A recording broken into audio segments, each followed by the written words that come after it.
রাজনৈতিক সংগঠন আশেকানে মাইজ ভান্ডারী অ্যাসোসিয়েশনের পৃষ্ঠপোষক আলহাজ মাওলানা সৈয়দ মুজিবুল বশর আল হাসানি আল মাইজ ভান্ডারীর পক্ষ থেকে দেশের বন্যা দুর্গত প্রত্যন্ত অঞ্চলের বন্যার্তদের মাঝে ত্রাণ বিতরণ করা হয়েছে।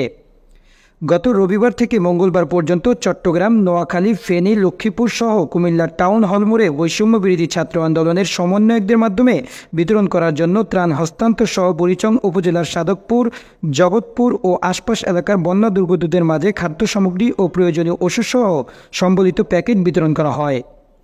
এ সময় উপস্থিত ছিলেন আশেকানে মাইজ ভান্ডারী অ্যাসোসিয়েশনের ঢাকা, কুমিল্লা ও বুড়িচং উপজেলার কর্মকর্তা ও সদস্যরা। বন্যা কবলিত ক্ষতিগ্রস্ত সকলের সার্বিক মঙ্গল কামনা করে মহান আল্লাহর দরবারে বিশেষ দোয়া ও মোনাজাত পরিচালনা করেন আশেকানে মাইজ ভান্ডারী অ্যাসোসিয়েশনের পৃষ্ঠপোষক আলহাজ মাওলানা সৈয়দ মুজিবুল বশর আল হাসানি আল মাইজ ভান্ডারী। সামগ্রী বিতরণ করা হচ্ছে কুমিল্লা জেলা, বুড়িচং উপজেলা, জগৎপুর, সাদকপুর গ্রামের মাধ্যমে। সাদকপুর গ্রামের যারা বন্যায় কবলিত, আমরা পানিতে আজকে 8-9 দিন ডুবে আছি, এখন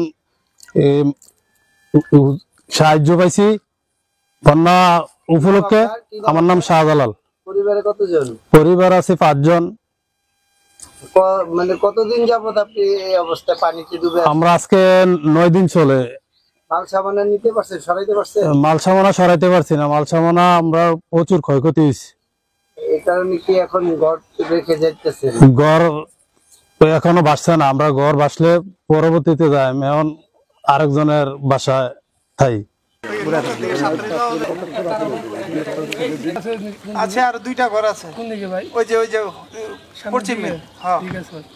আমাদের পরিবারে 6 জন আছে, ওই জায়গায় 6 জনের পানির তলে ডুবুর্ত অবস্থা। আমার ওই জায়গায় বিল্ডিং সিলিং আছে, আমি যাওয়ার কোনো রাস্তা নাই, তারপরে যাইতে হয় না। দর্শক, আমরা এই মুহূর্তে রয়েছি কুমিল্লার বুড়িচং সাদকপুর গ্রামে।